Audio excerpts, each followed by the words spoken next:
Deputy Noel? Thank you, sir.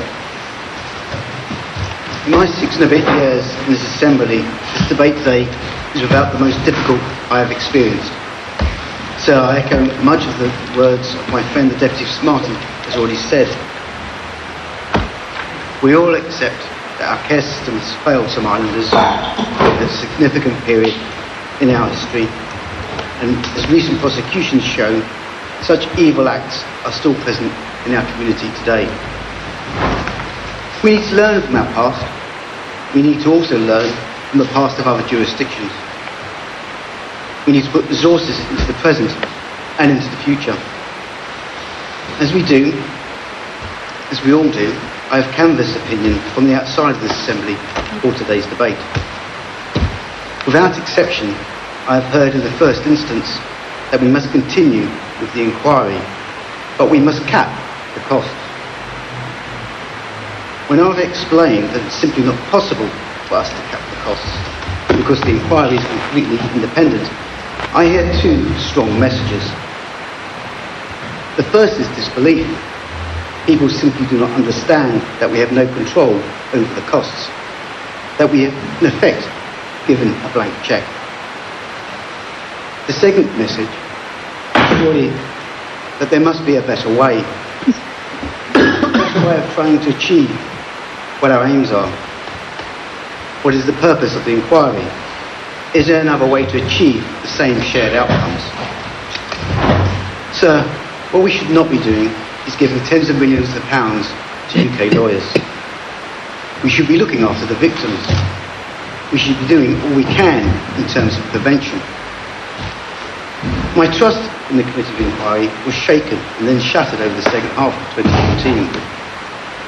Shaken when the committee in the summer of last year, via the greffier, contacted the Chief Minister to ask for their own remuneration to be increased substantially before they'd even heard from a single victim. I attended a meeting in my capacity as Assistant Treasury Minister, together with the former Treasury Minister, former Treasurer, the greffier and the Chief Minister. We were informed that the committee had asked for a substantial increase because some of the lawyers involved would be earning more than them. What sort of message are we to take from that? I think it's fair to say that we were all disappointed at the stance of the committee, and from memory, I believe they even threatened to resign if we didn't increase their fees.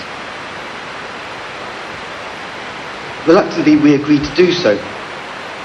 We met them somewhere in the middle, on a strict condition that the committee gave a firm undertaking to deliver the inquiry within the £6 million budget and to report monthly on their costs. The committee agreed to those terms, but they went on further to state, in writing, that the £6 million budget was indeed generous, not adequate or reasonable, but generous. So my trust has been shaken. What happened next was it to be shattered. The committee went on to allow what can only be described as a fee fest for the UK lawyers involved. The committee allowed for hundreds of thousands of pages of written evidence to be read into the inquiry. Now let me explain what that means in reality to the members of this Assembly and to the media and to the public, so they can understand why these inquiry costs spiraled out of control, and will continue to do so after today if we accept this proposition. To read in means exactly what it says. Hundreds of thousands of redacted written documents are physically read by a number of lawyers to the committee, recorded by 2 stenographers, backed up by 2 technicians, costing probably in excess of £10,000 per day, with transcripts typed up and posted onto the inquiry's website, when simply they could have been taken as read, scanned and loaded up onto the website. I am told that we had some 24 UK lawyers staying in hotels on the island, all at the inquiry's expense, to redact these documents, many of which, as you've already heard, weren't used.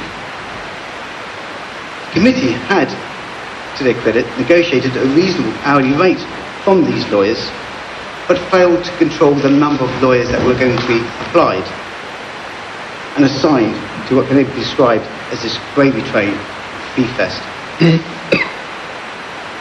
If the current estimate is to be believed, then the victims will have received, under the redress scheme, some £1.9 million out of the total cost of £4.6 million.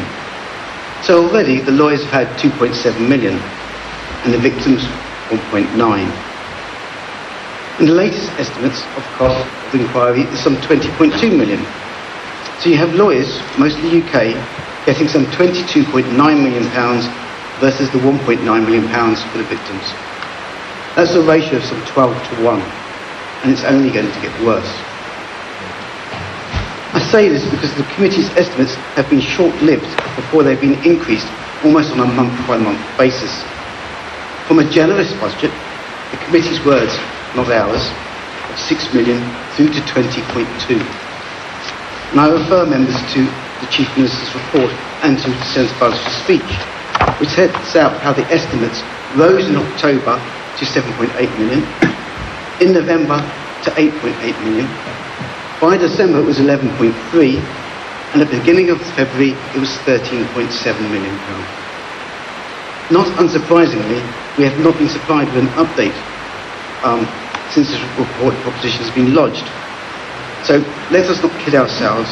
This inquiry will cost significantly in excess of £20 million based on previous projections. So is there a better way to achieve a better outcome? I think there is. I don't want the victims to receive closure, if it's possible for them to receive closure. I want lessons to be learned from the past, here in Jersey and from outside of the island. Our past issues are no different to those of other jurisdictions. We have no different lessons to be learned. I want those suffering at present to be protected and given help. We cannot, unfortunately, eradicate such evil in our society completely going forward, but we must do all we can to stop it. What I don't want is to feed the shark frenzy that is happening now. I want to stop the fee fest that we've been giving tens of millions of pounds to UK lawyers. I want the money spent on the victims to help them move on. I want the money to be spent on truth and reconciliation to avoid having future victims, rather than on UK lawyers. Sir, the victims have had their say, and that's right, they should have had their say. Surely now we should continue on a different path to the one that we are currently on a path that delivers real benefits to those affected by past actions, on a path that allows intervention now, on a path that protects our children going forward. Sir, Council of Ministers met last Thursday to receive an update on the MTF P2 income projections.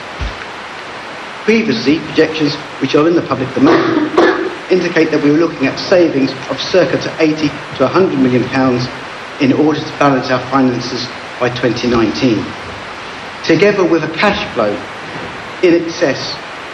requirement in excess of 250 million pounds to get us there, to bridge that possible gap between our expenditure and our income.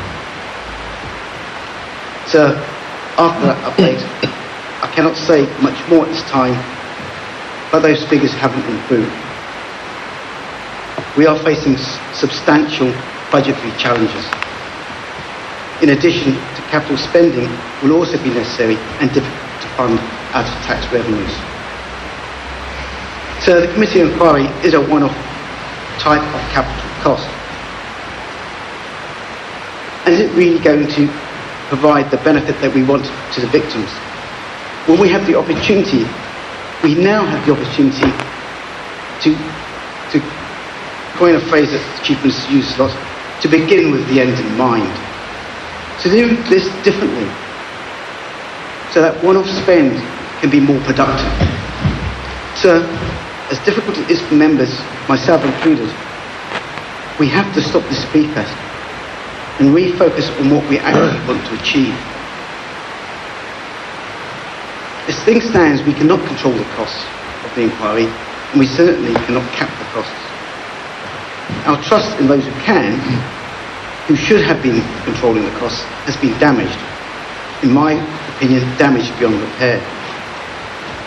I would have preferred the proposition to have allowed the Treasury Minister to determine his own funding source. Because whatever way you cut it, it's all public money. The strategic reserve is not free money.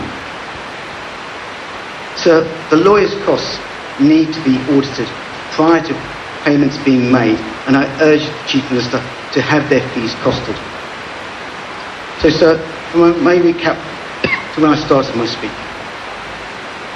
In my 6 and a bit years in this Assembly, this debate today is without doubt the most difficult I have experienced, and I hope that we never experience such a debate again.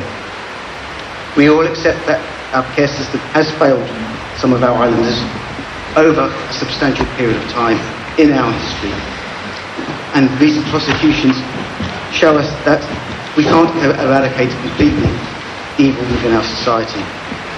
We do need to learn from our past, and we must learn from the past of others.